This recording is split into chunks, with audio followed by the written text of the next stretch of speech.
कमरिया लप लप करे, दिलवा धक धक करे। हुक्का पी के धुआं छोड़ा दारू बारू एडवांस। चांस देलू नहीं बेबी कब करे के रोमांस। बाटे पैसा की पावर 24 आवर बोले लो नशे के मूड में।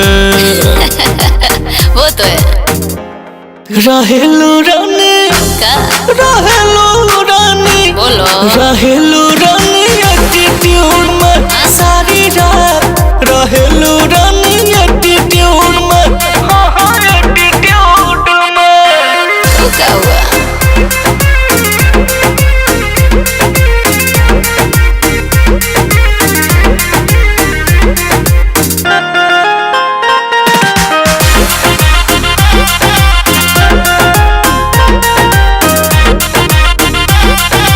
रील बनावे लो जानम, दिल जगावे लो जानम। सपना में आके हरदम मुश्किल बढ़ावे लो जानम।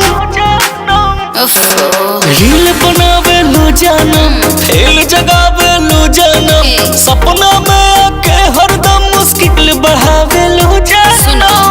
अपना हद में रहा बाबू, कद में रहा तनी फील गुड में। अरे तो सुना रहेलू रानी रहेलू रानी रहेलू रानी एटीट्यूड में सारी रात।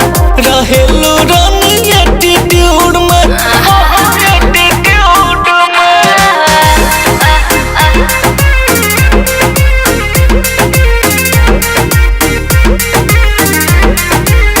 What to say?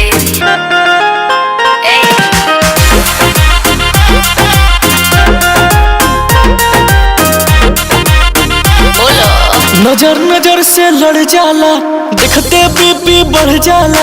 असर न होला तोहरा हमके एक बैक में चढ़ जाला। यही तो बात है पागल। नजर नजर से लड़ जाला, देखते बीपी बढ़ जाला। असर न होला तोहरा हमके एक बैक में चढ़ जाला। घुमावा जानी भेजा काहे फाटेला करे जा तोहर चार बूंद में। रहेलू रानी रहेलू रानी सही समझे। रहेलू रानी एटीट्यूड में सारी रात। रहेलू रानी एटीट्यूड में एटीट्यूड में। ये तो मुझे पता है, कुछ नया बता। क्या समझती हो अपने आप को?